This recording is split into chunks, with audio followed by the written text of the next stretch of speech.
All right, House of X number 6. We were almost done with this double series running side by side. It's been fantastic. We have a we have the founding fathers. We have a trial. We have celebration and party time. A lot of stuff going on in this. So let's dive in.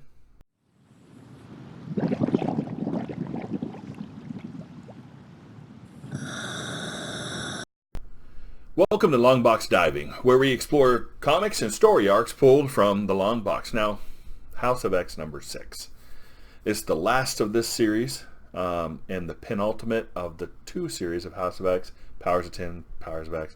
So we have one more issue to go before all those new series are launched. Marauders, New Mutants, Excalibur, X-Force, etc. And it's been a while since I've really enjoyed an X-Men series, or any series. It is really that good. It is really good.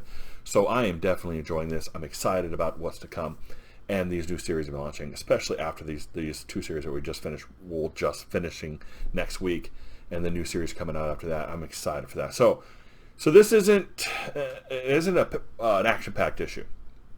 But we get a lot of foundation of the mutant government.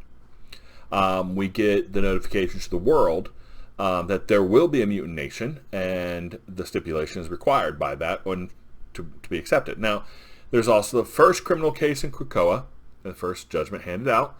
There's also many different things that just kind of stood out to me as I read it. So first we start 1 month ago, and Xavier announces to the world that there will be a mutant nation, and that the dream of coexistence is dead.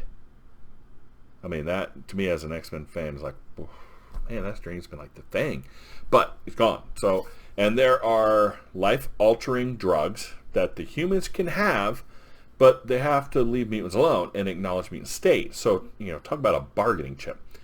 And one thing I did notice here is Xavier's face is still not visible without the helmet. You don't see this when he has the helmet on. You still don't see his face here, and they specifically have him with his head to the back, to the camera. Why?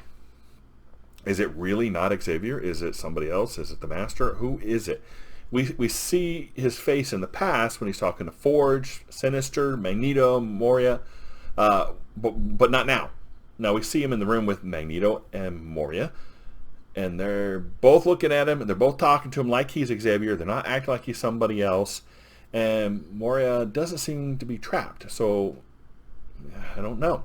Also, Magneto has his helmet on, so apparently he shouldn't be able to be mind-controlled either. So what is going on here? Now, the panels that when he's talking to the world, there are panels here. They're talking to the Avengers. You can see the Avengers there. You see the FF. You see Doctor Strange. And they're all listening to this message, right? And now, it makes me think, are we heading to a new Everyone versus the X-Men type thing again? And hopefully this one's done better. But that would be cool. So we are also get panels of his enemies listening. Now, question, who's the guy in the middle panel with the visor? I don't remember his name, and so maybe somebody can help me comment below. We then get to a white page where we actually see the Quiet Council of Krakoa.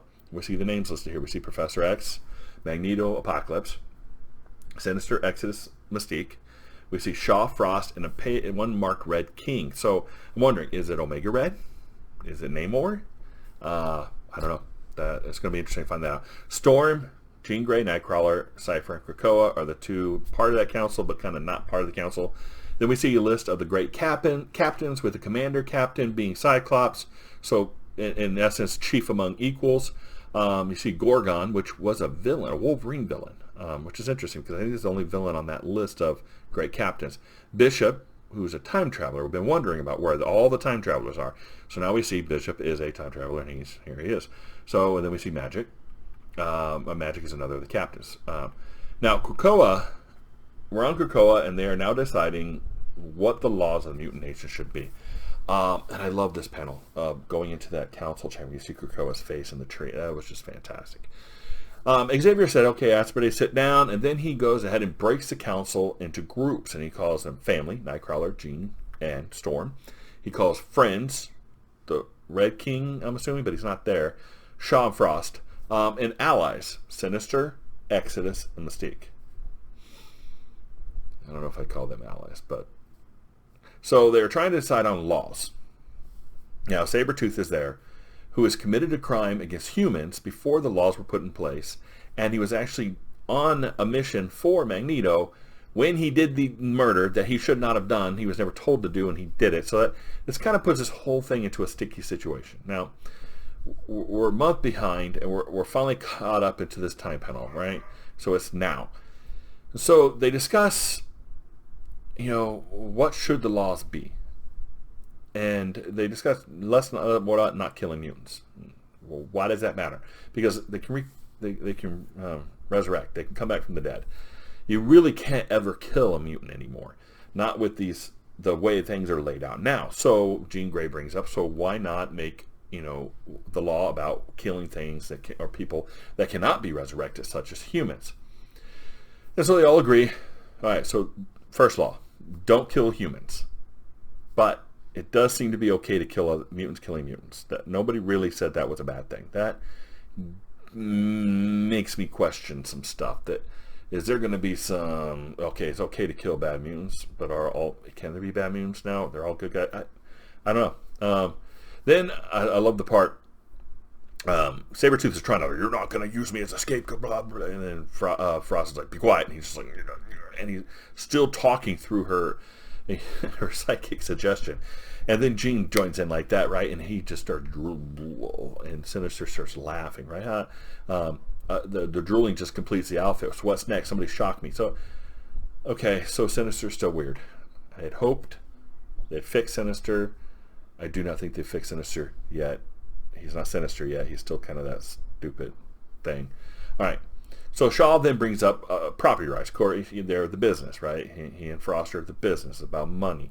And he brings up property rights. But Douglas points out that Krakoa is a living mutant. You can't own a piece of him or a piece of property on Krakoa. Exodus again says this is like our land of our sanctuary, our place of safety. So second law comes into place. Krakoa is the sacred land, and you respect the sacred land. Okay. No, don't kill humans. Mutants seem to be okay. You can't own property on Krakoa. Krakoa is sacred land. Don't kill each other on Krakoa. That's what I'm getting from that. Then Mystique seems to be like throwing some shade Kurt's way. What does the religious dude think? And he's like, well, the Bible, he goes back to the Bible, be fruitful and multiply. So the third law, make more mutants until such a time as they outnumber humans. This could get crazy. And I'm wondering how that ties into the Phalanx later. Is everybody on Earth mutants? Or will that... It's going to be interesting. So now we get into the trial part of the comic. And see, here's the issue. A month ago, Xavier just made a statement that all mutants are under mutant law. And that Mutant Nation will handle mutant law. And that... So they will handle it. And they want to be accepted by the UN as a nation. And one of the stipulations, we'll handle mutants under mutant law. So here they must hold Sabertooth to a law that has not yet been stated. So he has to retroactively enforce a law, which seems kind of unfair, but it's also kind of a necessity here. So they have to hold him to actively because they have to hold him to that law because he is the only one that I know of in the comic that has violated human law. And I mean, they literally walked into a courtroom and walked him out.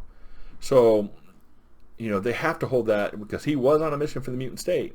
And they have to, therefore, hold him to a law that hasn't been written yet because they don't want to mess up what's happening with the UN. At least that's how I read it.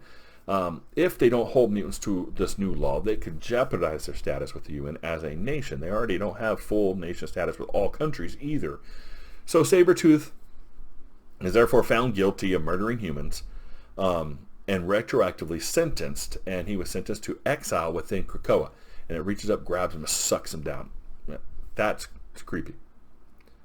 And it is really, really beyond cruel and unusual, I would think. But because they have no prison on Krakoa, and killing him would actually initiate the resurrection cycle, which kind of defeats the purpose of having a law of don't kill humans either.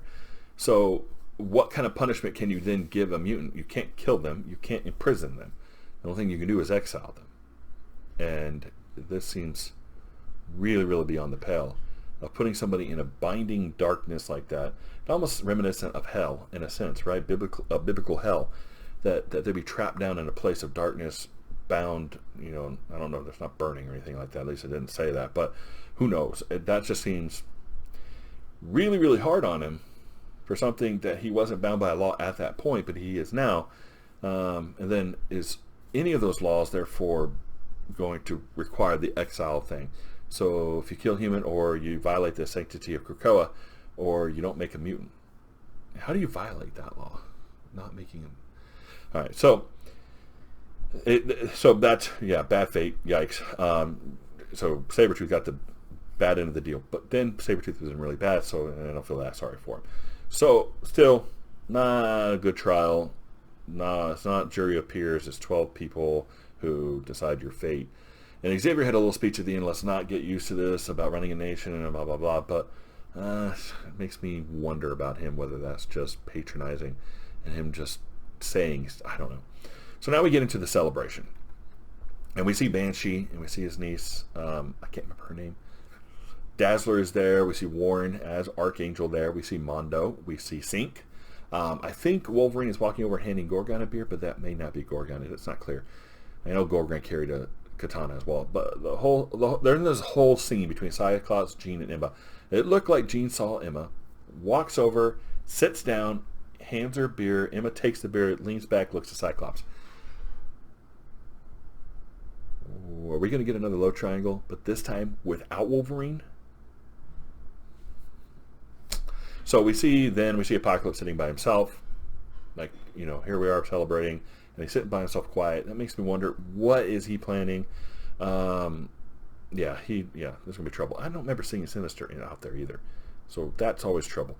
We then see Xavier Magnus standing out there, looking out in the distance, and saying, just look at what we've made. That's like the famous last words, man. Don't say something like that. Hubris. Something bad's going to happen now. I just know it. Something bad's going to happen. All right, so overall, good issue, and the series is still overall a recommend. This issue was filled with world building, filling in our understanding of what's happening, but next week is the Red Band issue, and I'm really expecting my mind to be blown. So we will see. If you enjoyed this issue, this review, please like and subscribe, and we'll see you here next time in the Long Box.